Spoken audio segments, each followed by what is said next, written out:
Serge Gainsbourg à l'instant sur RTL. RTL, petit matin. De l'été. 5h09 et chaque jour, on échange ensemble, vous qui vous levez tôt, et c'est le cas de Jonathan. Bonjour Jonathan. Bonjour Peggy, bonjour RTL. Vous êtes du côté de Lille, vous venez de vous réveiller ? Je suis réveillé depuis un petit moment. D'accord, alors vous êtes juste du genre posé en fait. Voilà, tout à fait. Alors vous levez tôt parce que vous êtes détective privé. Je trouve ça incroyable, c'est un super métier. C'est le genre de métier qu'on rêve de faire quand on est gamin ? C'est ça, tout à fait. C'est le rêve de gamin que j'ai mis en place depuis maintenant 6 ans. 6 ans, c'est ça ? Oui, tout à fait. Et alors, par quelle étude on passe quand on veut être détective privé ? Alors, il y a 2 chemins possibles, donc soit par le privé, soit par le public. Pour ma part, j'ai suivi une licence à l'université de Nîmes. Une licence donc une licence de quoi droit, de droit, d'accord. Voilà, tout à fait, agent de recherche privé. Donc. Et alors, ce rêve de gosse, c'est venu à la télé ? En c'est regardant venu dans les journaux et dans les reportages qu'on peut voir parfois à la télé. Oui. Alors, qu'est-ce que vous faites comme type d'enquête, par exemple ? C'est surtout, alors, moi, j'ai une idée. Alors, c'est peut-être très cliché, hein, mais quelqu'un qui vous contacte pour voir si elle n'est pas trompée, enfin, vous voyez, ce genre de choses. Alors, effectivement, ça arrive, mais là, quand c'est tôt le matin, c'est souvent des affaires qui touchent plutôt le côté professionnel. C'est-à-dire là, ce matin, par exemple, je suis sur une concurrence déloyale.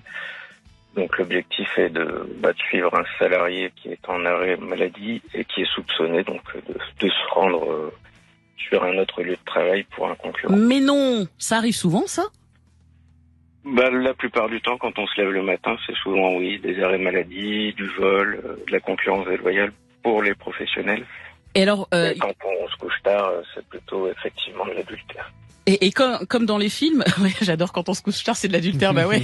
Le mari qui rentre à minuit, je suis au bureau chérie, ouais, bien sûr. Ouais. Je dis le mari ou la femme, hein, j'en sais rien. Tout à fait, c'est dans les deux sens. Et alors, vous êtes en filature comme dans les films, dans la voiture, et vous surveillez, et au moment où il sort, boum, vous le suivez ? C'est ça, tout à fait. C'est pour ça qu'on commence tôt, pour ne pas louper la journée de travail, voilà. Vous commencez à quelle heure ? C'est très variable, ça dépend de l'emploi de la personne. Et l'objectif, c'est quoi, d'obtenir des photos, j'imagine, aussi? Dans le meilleur des cas. Voilà, là, pour l'instant, il fait noir, donc par exemple, on n'a pas grand-chose. Ouais. Mais après, l'objectif, c'est forcément d'avoir une belle photo sur la voie publique. Et vous vous êtes déjà fait prendre?